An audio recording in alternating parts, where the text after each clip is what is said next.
You're listening to the Cyberwire Network, powered by N2K.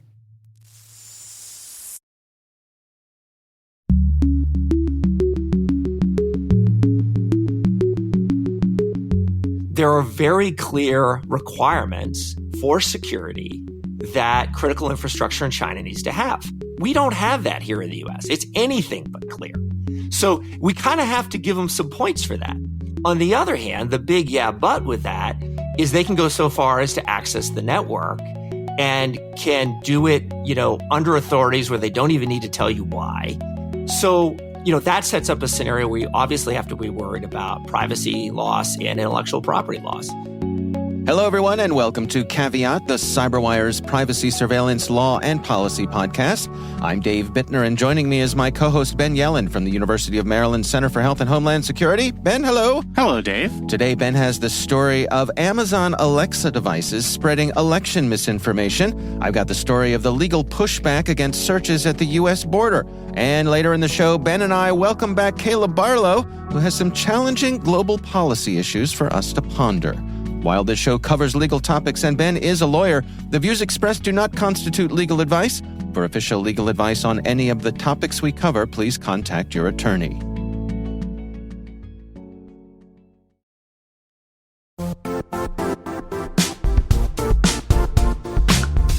Now, a word from our sponsor, the Johns Hopkins University Information Security Institute, currently seeking qualified applicants for its innovative Master of Science in Security Informatics degree program. Study alongside world-class interdisciplinary experts and gain unparalleled educational, research, and professional experience in information security and assurance. Interested U.S. citizens should consider the National Science Foundation's CyberCore Scholarship for Service program, which covers tuition and a $6,000 annual professional development allowance, as well as providing a $37,000 additional annual stipend. Apply for the scholarship and the fall semester by March 1st. Learn more at cs.jhu.edu/MSSI.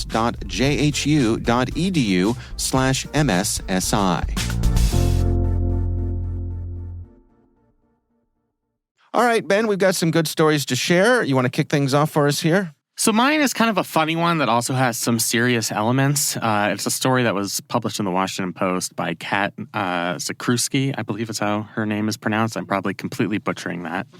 And it is entitled, Amazon's Alexa has been claiming the 2020 election was stolen. So I believe it was a reporter from the Huffington Post who first kind of brought this to everybody's attention on the artist formerly known as Twitter. And noticed that if you asked, at least as of a week or so ago, if you asked an Alexa device, was the 2020 election stolen, it would respond yes, and basically would cite a couple of Substack articles by sources that aren't exactly reputable. So this is a pretty big problem because despite the fact that all of us should be aware that Alexa devices are imperfect, they don't always tell us the truth. They are not actually intelligent human beings. I think most people see them as some type of authority. I think when people ask Alexa questions, they expect the answers to be factually correct. So Amazon was alerted to this, and they said they went through proper protocols. Now this type of misinformation has been removed. And when you ask Alexa now if the 2020 election was stolen, it points you to more reputable sources like the Associated Press. So their response was these responses were errors that were delivered a small number of times and quickly fixed when brought to our attention. We continually audit and improve the systems we have in place for detecting and blocking inaccurate content. They say they work with credible sources like Reuters, Ballotpedia, and Real Clear Politics to provide real-time information. There's one problem with that. There was an audio clip of somebody asking that question to their Alexa device. I played it on my computer. It triggered my Alexa device, and I got an answer 2 days ago about how the election was allegedly stolen. Really? In 2020. Citing some type of article about voter irregularities in Pennsylvania. So the real serious problem here is people see their Alexa devices as authoritative sources for information. Well, sure, it has all the world's information at its command. Yeah, exactly. And Amazon represents it as we're bringing together the best sources of information. We use reputable sources. We're going to make sure that the information that you receive from our devices is accurate. Here are all the controls that we have in place. And they talk about artificial intelligence tools they use, but also human controls to weed out misinformation. But this is like a pretty big failure on their part if such a broad, important question that's been a major public policy concern over the past several years has ended up devolving into this incorrect answer. And it raises concern for the 2024 election that these devices could be manipulated to spew more false information. Something like what happened in the 2020 election is serious, but you could envision a scenario where an Alexa device learns information from disreputable sources about how an election is run or where people's polling places are or what the voting hours are. And if that's incorrect, that could have a major effect on our elections. And it seems like the controls that are already in place are just not adequately are not working to the extent that we would expect them to work. So it's certainly a concern. I think Amazon crowdsources its answers from its customers. So the danger of crowdsourcing is when you put a bunch of information if you input that into some type of machine, garbage in, garbage out. The output is going to reflect what's been put in. Amazon says that it moderates these responses with automation-trained moderators and customer feedback, but clearly it's not working 100% of the time, and that's certainly a public policy concern. So many things this makes me wonder. First of all, how could something like this bubble up to the top of an Amazon answer? How could a low-quality news source the answer? And I wonder, is it volume? Is it that there's so much misinformation being spread around that's how it ends up being weighted more heavily than the legit news sources like Reuters, like the Associated Press, those kinds of places? I wonder how this could happen. Yeah, so that's the hypothesis of a professor at New York University who's quoted in this article, Meredith Broussard. She is the author of More Than a Glitch, Confronting Race, Gender, and Ability Bias in Tech. And her view is that these developers, including Amazon, think they have to give a balanced viewpoint. So they alternate sources between the right and the left, thinking that this is going to give some sort of balance. But quality sources that are categorized as right-wing or left-wing vary in their reliability. So if you have X number of right-wing sources and X number of left-wing sources, but the sources on one side of the equation are frequently wrong, misinformed, giving out false information, you actually haven't really achieved anything. You may have achieved balance, but it's not balance in search of the objective truth. We've seen that happen not just with Amazon, but with other companies as well. When Facebook, as it was known back then, in 2019 unveiled its specialized news tab, there are a bunch of people who follow media sources for a living, criticizing the fact that they included sources like Breitbart News, which is a news source led by Donald Trump advisor Steve Bannon. And this was put next to more traditional outlets. Now, there's no good way of doing this because Amazon and Alexa and all of these other companies are going to get yelled at by conservatives if their sources are considered to be too liberal. Right. And conservatives have successfully argued for a long time that so-called mainstream news sources like the Associated Press and Reuters and CNN and whomever, they themselves have some sort of liberal bias or slant. So they've worked the refs enough to the extent that these companies really have to bend over backwards to include more right-wing sources, but that's going to lead to outcomes like this. I don't know that there's a right answer because you don't want to get to a point where companies are being too guarded with information and overly reliant on a limited number of so-called reliable sources, because there are occasions where these reliable sources get things wrong. I mean, we saw that with the censoring of the Hunter Biden laptop story, where it turns out that at least elements of the story were true.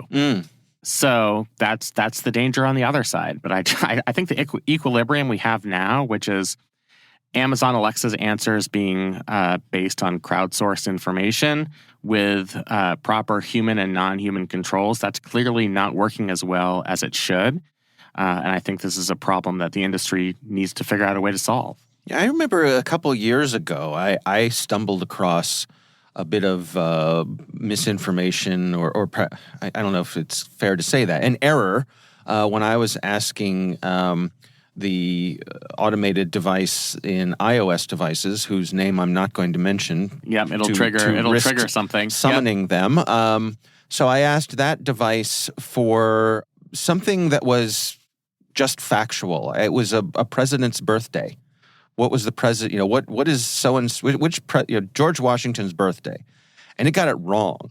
It was just wrong. Like it was like 100 years off wrong. And so that's one thing when you get a fact wrong. But what is an organization like Amazon to do in response to a good faith query like, was Donald Trump the greatest president in history? Or was Obama the greatest president in history, right? Like, that's going to elicit, I mean, that's an opinion answer, right? But so what should the device do? Should it say, like the way I think we see some of these large language models responding, where they'll say, opinions differ. Some folks say this, and here's the evidence for it. And some folks say this, and here's the evidence for it. I think that's the right way to address opinion questions. Right. The gray area is things that are fact-based but could be argued as opinion-based. I mean, there's kind of a meta question. What do you mean by the election was stolen? So, Donald Trump might think that literally hundreds of thousands of illegal immigrants or whatever voted in Detroit and that swayed the outcome. And that's obvious BS. Yeah. Been debunked a million times. But there are some people on the conservative side of the country who think that big tech's involvement in suppressing the Hunter Biden story, that was election interference. In their minds, that means the election was stolen. Mm-hmm. So there's nuance here. There is nuance there. It's just a very, very difficult question to resolve. I think I dare to say that there's a role for policymakers to try and get involved here. I also just don't think that would go over well. Yeah. Well, and you've got a device whose job is to provide soundbite answers, right? You don't want your Alexa to give you 4 or 5 nuanced paragraphs. Right. You don't have time for that. That's not what you're after. Exactly. When I ask the weather to my Alexa device, I don't want to hear about the jet stream and the barometer pressure. I just want you to tell me what the temperature is going to be. Mm-hmm. I think it's... I hesitate to bring a story to our attention where there's no good resolution, and I'm just bringing up a pretty serious problem, but I thought this one was just too good to pass up. Yeah. Makes me wonder, too, if, what happens if over time your device figures out what your particular leanings are and provides you the answers it knows you want to hear, right? It, reconfirms your biases. Yeah. Well, I mean, think about, I'm sure either of us could go to, let's just use Amazon, right? Amazon, I am certain, knows what your political leanings are, what my political leanings are, my parents, my spouse, my kid, it knows that. It has somewhere in its database, it knows that. What's the ramifications of it presenting me answers that it suspects will please me in a fuzzy situation like this? First, I would say you got to trick it, by the way. This is what I do with YouTube. So I'll search both liberal and conservative content. I've watched a lot of Jordan Peterson videos. Uh-huh. I'm kind of fascinated by him. I wouldn't say I like him. I just find some of what he says to be entertaining in kind of a weird way. Uh-huh. But it means that I get a nice proper balance of political content on my YouTube feed. So try and trick it that way. So you're trying to break your own bubble. Exactly. Which I actually think is a healthy media consumption habit for everybody, is figure out what the outlets that you think are extreme on the other level, on the other side of the political spectrum, figure out what they're saying. Be ready to contend with those points. I think you absolutely could get this confirmation bias. We see it in all different types of algorithms for social media sites, as they give us content that we want to hear, that we engage with, and that ends up confirming our biases. You'd think something like Amazon wouldn't be your Facebook page would be more like something like Wikipedia, where there's at least an effort to strive for the truth. Now, don't get me started on whether Wikipedia actually represents the truth, but that's at least the ostensible goal. And I think it should be Amazon's goal not to give you content, or at least with Alexa devices, not to give you content that confirms your biases, but to give you, at least to the best of its ability, true information based on objective facts. That would be, that's something that I think they should prioritize at least. Mm-hmm. Do you suppose that these devices should opt out of giving answers to some things? No, I don't. There are some very philosophical questions that I think it can tell you that it doesn't have a good answer. Like, is there life after death? I don't think your Amazon device can give you a satisfying answer. I don't think there is a right or wrong answer that's going to satisfy everybody. But I also don't think that they should try to suppress factual information just because they might get it wrong. I think it's more important in the long term to make sure that you are a valuable source of information, that people can properly rely on you to learn about what's going on in the world. Yeah, I guess it's particularly hard when you have actively hot-button issues like this, right? That people are, for better or for worse. Maybe we can just get rid of active hot-button issues and everything will be resolved. Sure. Yeah, no problem. Great right? idea, Ben. Yep. Why hadn't I thought about that? That's easy. Consider it done, my friend. Easy solution. It done. Yeah. All right. Well, we will have a link to that story in the show notes. My story this week actually comes, this is from the Knight First Amendment Institute at Columbia University. They recently filed an amicus brief in a case that is challenging electronic device searches at the border. This is something you and I have talked about many times here on the show, and it's actually coming up. There's a case coming up about whether these warrantless device searches violate the First and Fourth Amendments. And the Knight Institute has weighed in on this. Their opinion is that these things do violate our rights. One of the reasons I wanted to bring this up, Ben, is just that I think it's great that this is being looked at and being considered. I certainly think that the reach is overly broad when it comes to border searches of our mobile devices. What's your take here?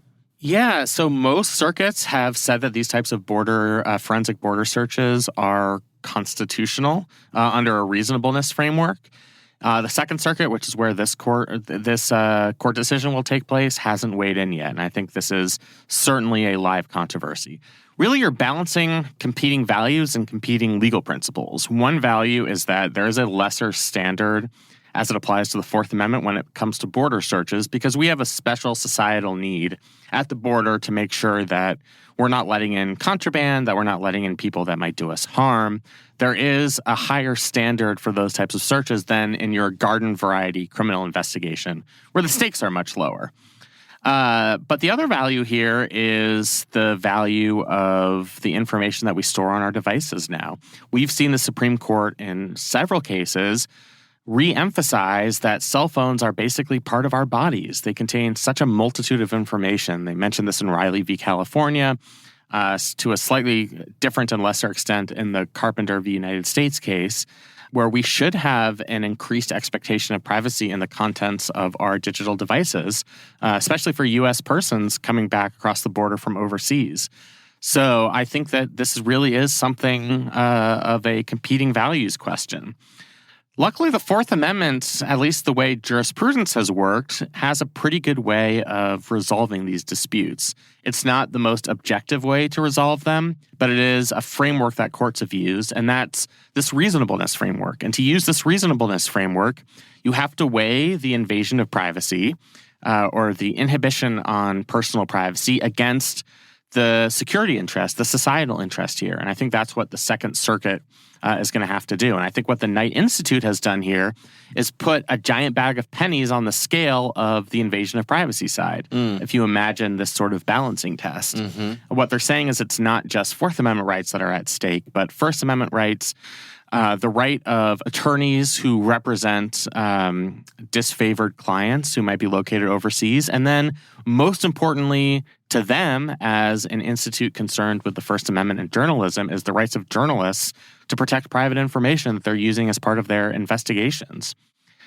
So I think those are things the Second Circuit is going to have to take into consideration. I think this brief is persuasive. I think you could certainly make an argument that the invasion of privacy here outweighs the potential benefits to our national security, but that's going to be their task.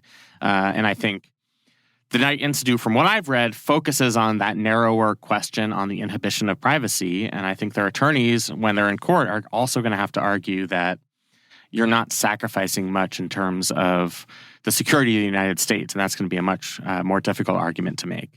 What happens if they convince this circuit court to take their side, and that's contrary to some of the other federal circuit courts? Does that put them on a pathway to the Supreme Court? Probably, yeah. So we'd have a circuit split. In the Second Circuit, there would be a warrant requirement for border searches for devices, and that wouldn't be the case in some of these other circuits. That means usually with a circuit split on a high-profile issue, those are the types of cases that the Supreme Court loves to take. They only take 100-some-odd cases every year, so there's certainly no guarantee that this would be resolved in short order, but I would expect this type of thing to come to the Supreme Court if we see that circuit split. All right. Well, we will have a link to that from the Knight Foundation in the show notes. And, of course, we would love to hear from you. If there's something you'd like us to consider for the show, you can email us. It's caveat@thecyberwire.com.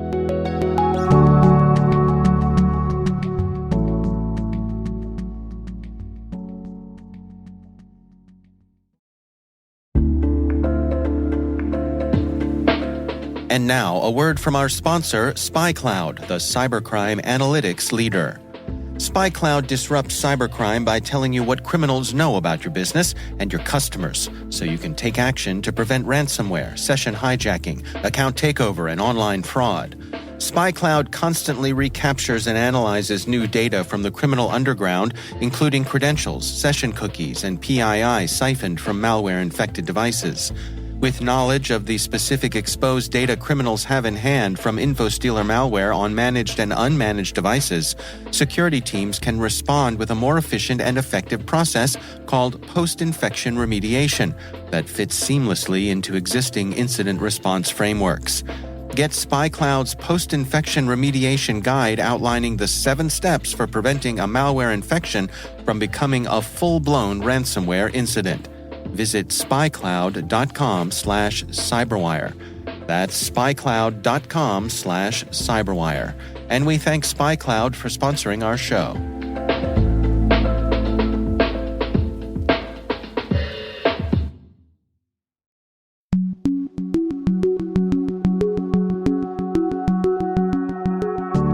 Ben, it is my pleasure to welcome back to the show Caleb Barlow. He is the CEO at Cylete and a regular guest on our show here. Caleb, welcome back.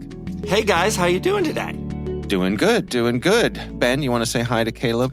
Good to talk to you again, Caleb. Welcome back. All right. So we have been brought together here for a rare dual interview at Caleb's invite, and he has a fun game that he's going to play with us today, a little what-if mental exercise. Caleb, you want to describe what you're up to today? Okay. Well, first off, you guys need to close your eyes for a second, and I want you to imagine a world where we don't have 52 different breach disclosure laws, a world where we have a federal privacy standard in place that governs privacy across the land.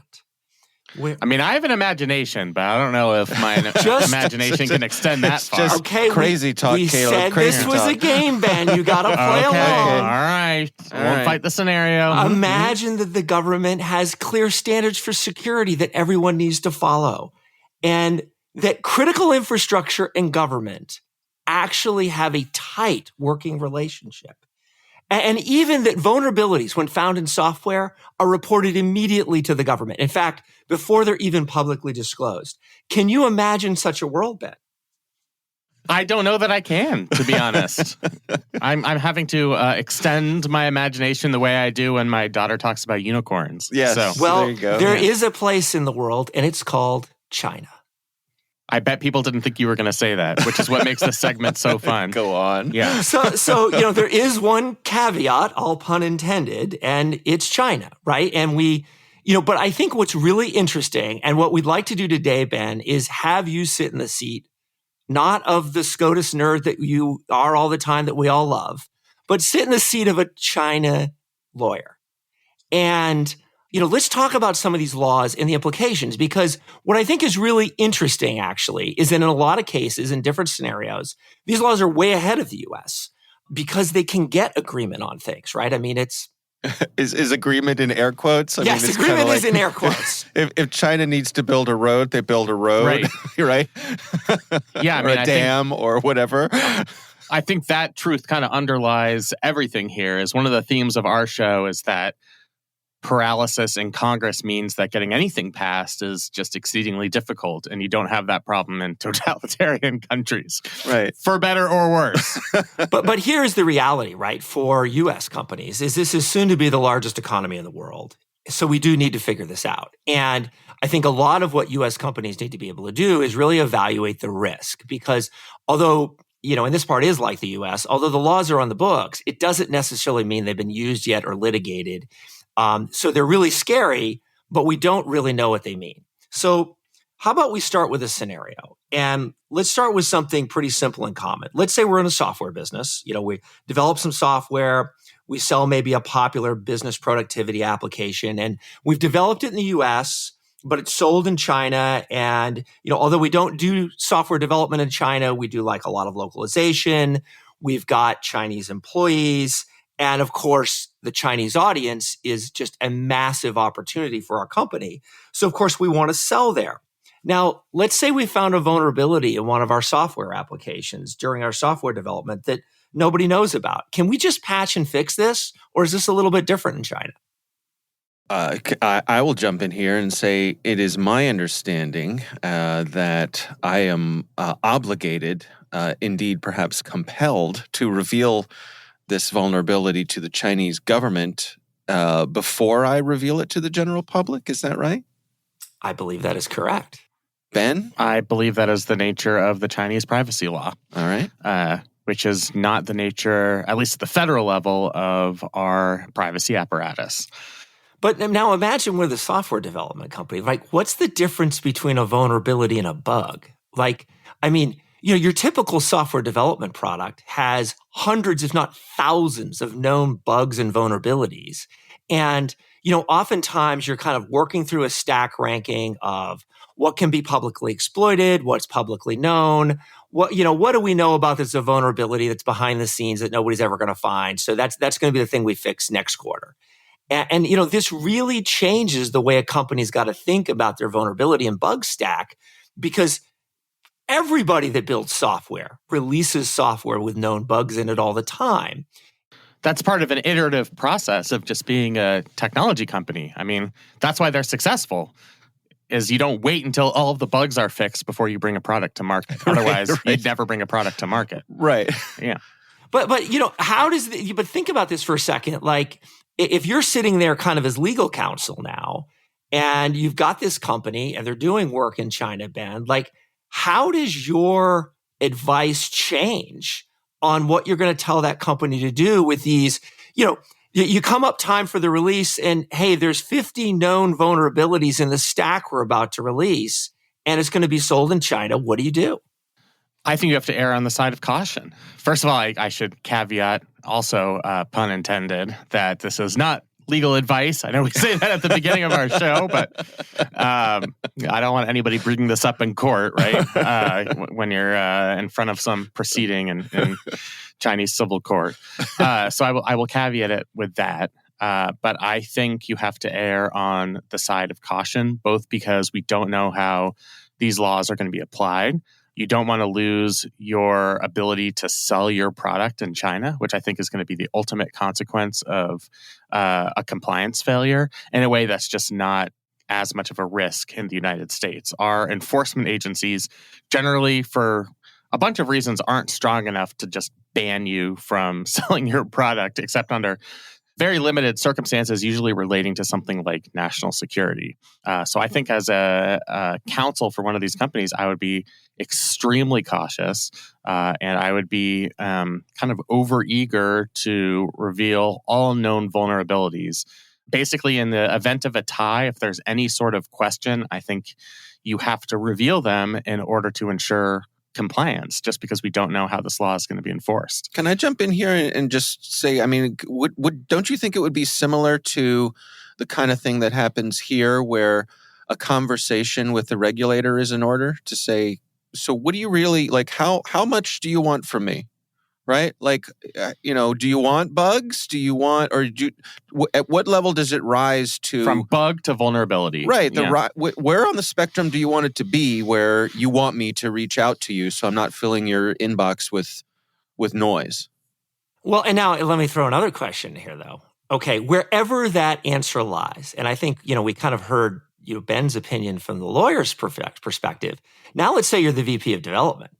And you're sitting here and Ben just said, well, we've got to err on the side of caution.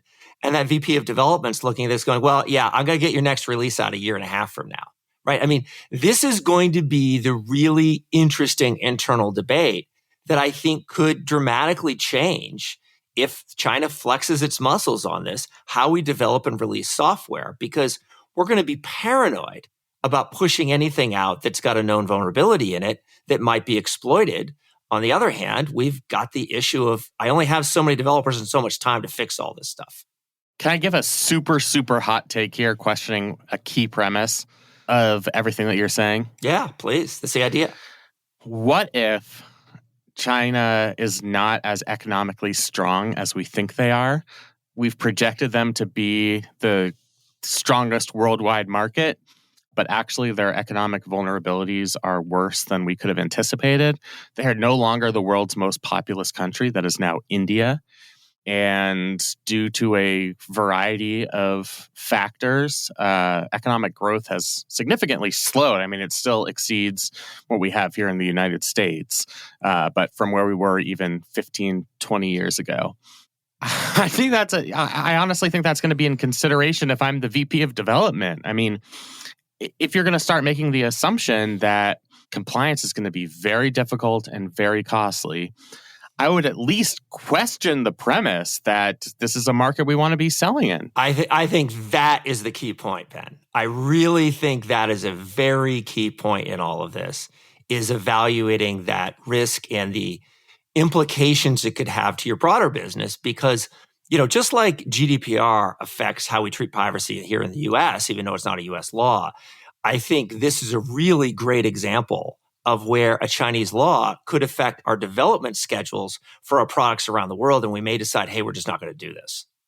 What if you're like the 800-pound gorilla here, say you're Apple, and you're doing the vast majority of your manufacturing in China, so you're dependent on them for that. You can't just switch to, there aren't other providers who can make the things you need in the volume that you need them. Maybe we just loosen up our child labor laws, Dave. So that was a joke, by the way. Well, okay, so this is actually an interesting... Some people are advocating for that.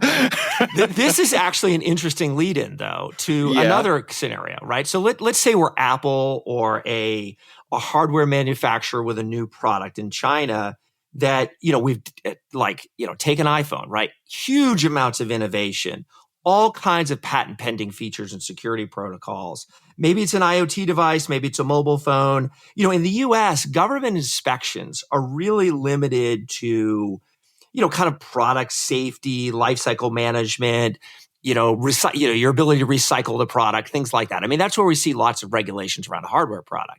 How is that going to differ if we're Apple making something like an iPhone in China? I mean, what do you think are the implications for the government's access to my IP, my network, and things like that?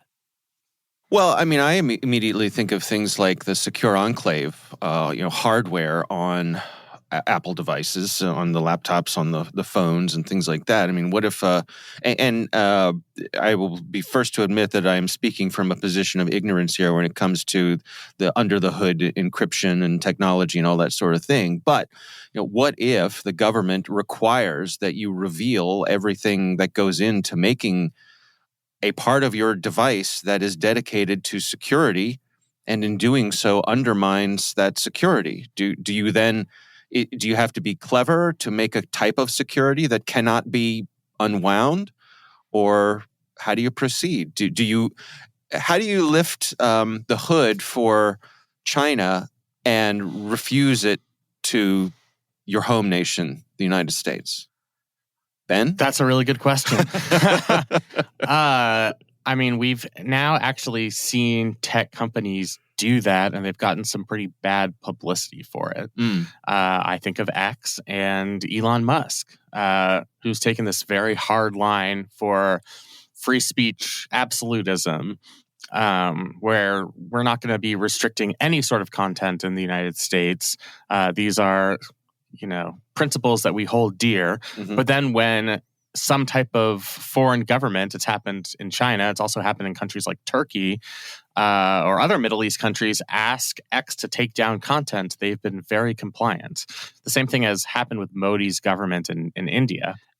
I think there's a cost to that type of compliance in terms of publicity, but it hasn't brought down the company. So maybe you do have a little bit of latitude to treat your own country a little more poorly, so to speak, than you treat other authoritarian countries.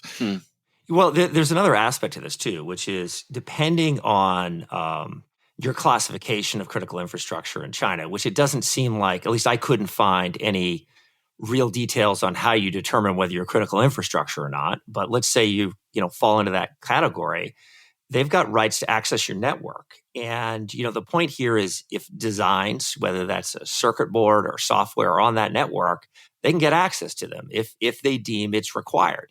So, I think this also sets up a really interesting scenario, right? On one hand, the positive side of this, right? I mean, if we try to look at this with a glass half full lens, there are very clear requirements for security that critical infrastructure in China needs to have. We don't have that here in the US. It's anything but clear. So we kind of have to give them some points for that. On the other hand, the big but with that is they can go so far as to access the network and can do it, under authorities where they don't even need to tell you why. So, that sets up a scenario where you obviously have to be worried about privacy loss and intellectual property loss. And if you're developing some high-tech product in China, I think that becomes a really challenging risk to manage. Yeah, I think it's almost an impossible risk to manage. And then you go back to that evaluation of, is it worth selling your product there if you're going to be exposing those kind of vulnerabilities and showing your customers, your Western customers or US customers, that you're willing to have your hardware, software, whatever, snooped on by the Chinese Communist Party. Certainly a company like Apple is going to be conscious of something like that. The smaller companies are not. And for the most part, if your product is good enough, you can get away with it. The kids still love to use TikTok, even though we know that ByteDance is basically an agent of the Chinese government. And TikTok is still one of the most popular applications in the United States. Despite complaints in Congress, we have not yet banned TikTok. We've banned them in a couple of states. I know Montana is one of the states that's tried to ban them. Utah, I believe, is another. And we've seen state governments prohibit the use of TikTok on government employee devices, but we haven't actually been able to get rid of it. So, yeah, it is a balance. I think if your product is good enough, if enough people want to use it, then people are willing to look the other way on how you handle privacy threats vis-a-vis China. I think that's the reality of it. What about intellectual property theft? Like how, I think you had a very interesting kind of demarcation on the privacy front, right? Which I don't like that answer, but I would agree with it, right? How would you do the same evaluation? So let's say you're not an Apple, you're some mid-level manufacturer that has a product and you're worried about the intellectual property theft side of this, right? How do you advise someone in making that kind of determination of, hey, I really want to go manufacture this in China because I'm going to be able to sell my product in the US for half what it costs me if I was going to build it here. So I might not even be trying to market my product in China. I might just be trying to build it there. How do I manage and mitigate that risk? It's a very difficult risk to try and manage. in the last 10 years, we've seen an explosion of intellectual property theft to the point that it's become a major public policy concern at the federal level. The policy guy in me thinks there are enough proposals in Congress to cut down on intellectual property theft on the part of the Chinese government, that maybe we can use the full force of our federal government and our laws to change policies so that it can continue to be cost effective to manufacture products in China. The other option is that we become more protectionist. But again, that's going to increase prices for consumers, which has its own drawbacks from both the micro level as an individual company and the macro level. We've seen over the past couple of years, people, no matter what the other benefits are, low unemployment, people don't like things being more expensive. Right. So people are freaked out about that. Yeah, I used to make a sort of a dark joke about how we hate the idea of child labor, but we sure do love $25 DVD players. Isn't it true? Yeah. Why? I'll bring up another quick point here. Back in my days in the television world, I had a friend who was doing a production in China and visited a Chinese television studio. And he looked up in the lighting grid and he saw that the grid was full of these beautiful Arri lights. And Arri is a German brand. It's ARRI. And they're one of the top providers of lighting equipment in the film and television production world. But on closer inspection, he found that every single one of those lights were exact knockoffs of Arri lights, and they were perfect, including probably the logo too, right? Yeah, but there was no quality hit. There was they went and they made their own, and so I wonder, is that something you just accept? Because if the Chinese want to make something, they're going to make it, and what can you do about it? Right? If you sell a product and someone can buy it and make a copy of it or get the plans for it, or you see where I'm going with this? If you're someone who's trying to sell into China, is part of your equation that there are going to be knockoffs? And how do you fight that? I think it depends a lot on what you're making, right? If you're making handbags that can be sold out of the back of a truck on a New York City street, then there's a real risk both in your primary market as well as the secondary market of selling into China. On the other hand, like a buddy of mine manufactures these really large steel basketball hoops, like that if you want like an NBA quality hoop at your house, you can buy them from him. Well, he gets them made in China because it's so much less expensive. But okay, let's say there's a knockoff in China. That's not his primary market. And it's not like you can sell one of these things because they weigh over 1,000 pounds out of the back of a truck in the US. So, his risk there is really low versus like if you were a handbag manufacturer. But what I'm getting at is that would the equation for him be that I'm not even going to try to sell in the Chinese market because I know there's no way I can beat the knockoffs? 100%. And I'm sure he's got knockoffs there. All right, well, let me give you one last one. So, okay, Ben, let's say, and if you're a social media company, if you're a carrier, you have lawful requests from government coming in all the time. Maybe they're tracking down an online stalking situation and they come to you with a lawful subpoena requesting information on one of your clients. So in the US, we know how companies deal with this. And in some cases, we even see companies like Google and Apple push back sometime on these things. So let's take that same example. Let's say we're operating in China with our social media company. We have a lawful request that comes in on an online stalking situation, or at least what allegedly is, requesting information on, 100 of our clients. What do? How do we handle that situation maybe differently than we would the same request if it came into the U.S.? That was a loud sigh. I see. I'm calling that a victory. If I got a sigh, out of Ben Yellen, I've done my job today. All right, I will quote you on that. We'll make t-shirts. There are several kind of angles you could use to approach this question. There's kind of the ethical angle, and then there's the practical angle. If my role is with a company that's manufactured hardware, software, or whatever, I think you have to take the same mode of caution that you would with every other privacy regulation that we discussed earlier. I think if you're really concerned about your market share there, you do not want to get on the bad side of the Chinese government. So you basically can't push back at all against these requests, no matter how egregious they are. it's not easy to push back against these requests in the United States. That's why very few companies actually end up doing it. I mean, we always talk about these high-profile examples, but just in the course of business, I would estimate, 95, 99% of the time, they just comply with a subpoena and nobody ever hears about it. And what happens if that was that request was for a geotagged location around a government protest? I got a second sigh. Did you hear that? I got a second sigh.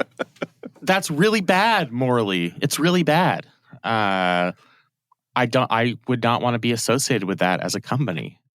I think if you want to sell products in China, and if you're more concerned about your bottom line, I think you say yes. Now, I personally would not, because I like to feel that I would have the type of corporate values that would be willing to forego a little bit of revenue in service of human rights, what we refer to in the United States as free speech rights, First Amendment rights, et cetera. I think there is some level of corporate responsibility that goes on there. I also don't manage or don't have any affiliation with a software company with very, very thin margins, where I have a niche product. If my market in China fails, I'm out of business. I don't have access to some venture capitalist that's going to bail me out. I understand that that's a completely different equation. I consider myself a moral person, and I think if I were working for one of those companies, you have to think about corporate responsibility and avoiding the situation where you're fostering further totalitarianism. But I also know that there are representatives of these companies who will say, yeah, but I need to sell my product there. I spent my life developing this. This is the only way my product is going to survive. I just have to do it. Well, and I think this is the overall point of this little fun exercise, right? Is that at the end of the day, if you're going to do business in China, what you're going to need to do is really build those crisis and incident response plans for what happens when you get into these situations, but also kind of tabletop them ahead of time. What is the parade of horribles that we might run into? How are we going to think about that? And just like we talk all the time about cybersecurity incident response, can we lay out our response ahead of time so that we can think about it ahead of time, debate it in the philosophical ahead of time, so when it actually does happen, we already know what decision we're going to make and what the risks of that decision are? I think that is such a great point. As somebody who's in the emergency management field, I will never argue against tabletop exercises. I think that's exactly what has to happen here. I think you need to play out these scenarios the way that we're doing right now. I mean, these are ultimately value judgments. I don't think there is a correct answer to the questions that you're asking. It depends on risks and benefits, and also how strong your values are relative to how much money you want to make. So I think you do need to workshop this, and I think the C-suite needs to be there when you do. Yeah, the only wrong answer is not having an answer and not making a decision, because that usually is a decision, and it's usually a bad one. Exactly. And if you go into it thinking, this is not going to happen to me, I can get all of the carrots without facing any of the sticks, you're wrong. You are going to be faced with some type of dilemma that comes up if you are selling your product in China.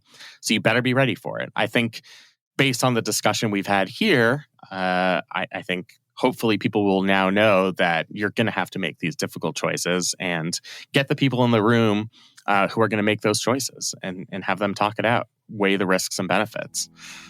All right, well, we're going to have to wrap it up there. Again, our thanks to Caleb Barlow for joining us. He is the CEO at Cylete. Caleb, thank you so much for bringing this to us. This was great fun.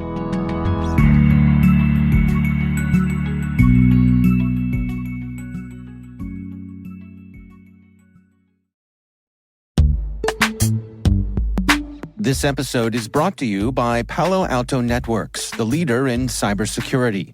As AI-driven attacks increase, organizations can't afford to have network security that's stuck in the past.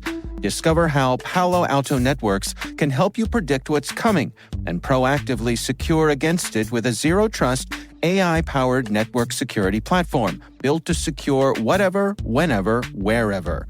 To learn more, visit paloaltonetworks.com/network security platform.